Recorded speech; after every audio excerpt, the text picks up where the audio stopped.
Halo semua, selamat datang kembali di channel YouTube saya, Charles Lee. Pada kesempatan kali ini saya akan membahas satu saham dari sektor properti yang mungkin teman-teman sudah sangat familiar. Saham ini ada CTRA atau Ciputra Development Tbk.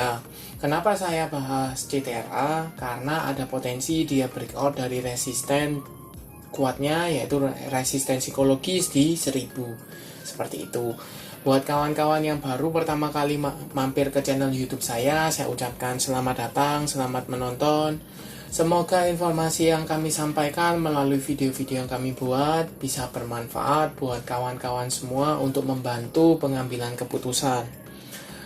Buat kawan-kawan yang sudah like, share, dan subscribe channel YouTube saya ucapkan terima kasih banyak atas support dan dukungannya sehingga channel ini bisa berkembang sampai sejauh ini.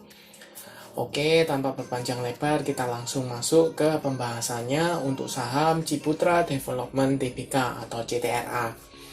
Untuk CTRA atau Ciputra, hari ini tanggal 16 Agustus 2022 mengalami koreksi tipis ya, 0,5% ke level 995. Posisinya sekarang dia meretest resisten di level psikologisnya di 1000 ya. Adakah tanda-tanda dia gagal? So far sejauh ini dia masih meretest ya. Seperti itu. Kalau teman-teman cek garis EMA 50-nya ada di sekitar 920, sedangkan EMA 200-nya ada di sekitar 955. Seperti itu.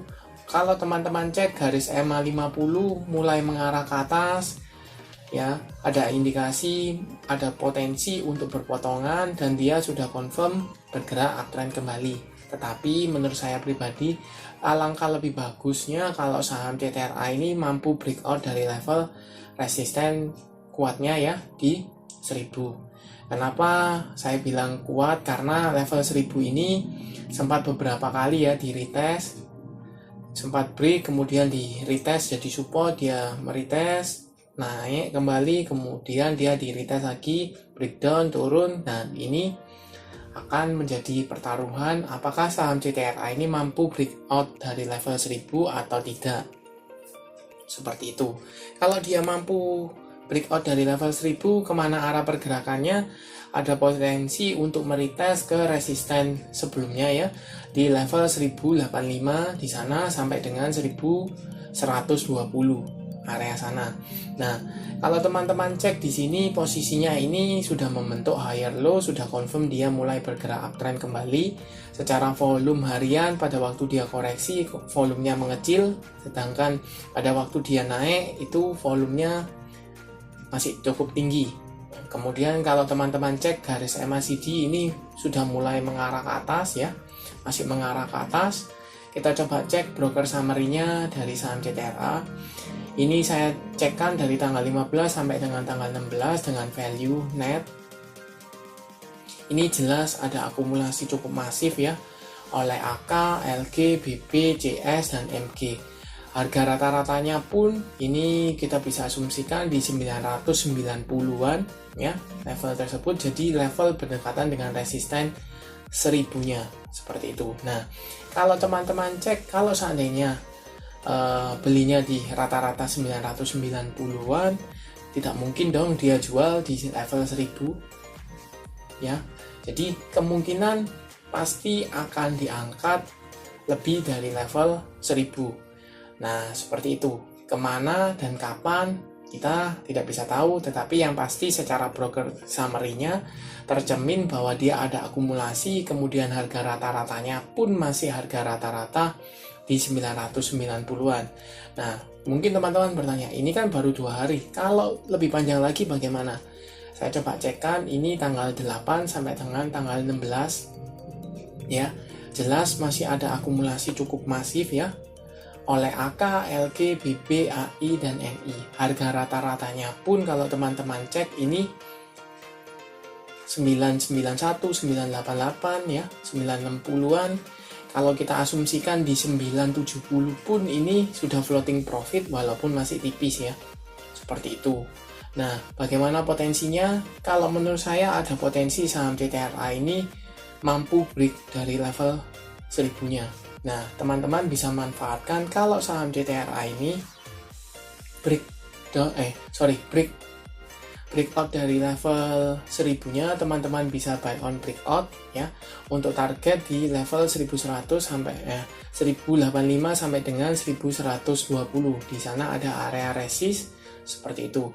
Atau kalau teman-teman sudah punya di harga, misalnya ketika dia mampu breakout, kemudian garis EMA 50-nya sudah berpotongan ya, bisa di hold karena potensi dia melanjutkan kenaikan masih terbuka lebar seperti itu.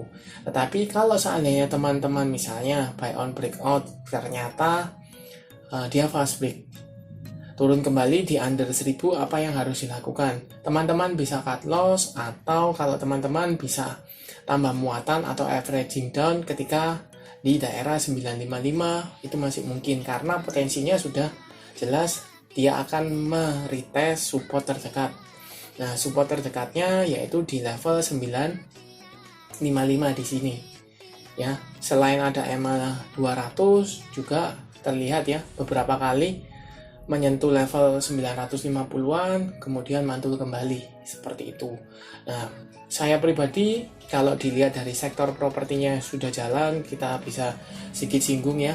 Ada ASRI, APLN, ada Dimas, ada DILD sudah mulai bergerak, menunjukkan apa? Mulai ada rotasi sektor yang tadinya kalau properti itu cenderungnya dia sudah downtrend parah atau sideways parah atau tidak ada pergerakan signifikan. Sekarang mulai ada tanda-tanda dia mulai diangkat, mulai ada akumulasi, mulai cukup menarik, dia mulai ada retest resisten kuatnya seperti itu. Salah satunya mungkin teman-teman bisa cek itu DILD, ada akumulasi cukup lama, cukup lebar sideways-nya, kemudian dia spike sekarang di atas level 200-an seperti itu. Nah, ini menurut saya, kembali lagi ke CTRA, menurut saya ada potensi untuk menjadikan sektor properti ini mengalami kenaikan lanjutan ya, seperti itu. Tinggal tunggu saja apakah teman-teman mau entry atau tidak, kita kembalikan ke teman-teman. Tapi saya pribadi, menurut saya ini cukup menarik karena dia ketika breakout dia melanjutkan kenaikan, ada potensi untuk meretest ke 1100-nya seperti itu. Oke, terima kasih sudah menonton sampai akhir. Jangan lupa like, share, dan subscribe channel YouTube saya, dan nantikan video analisa saham berikutnya. Terima kasih sudah menonton.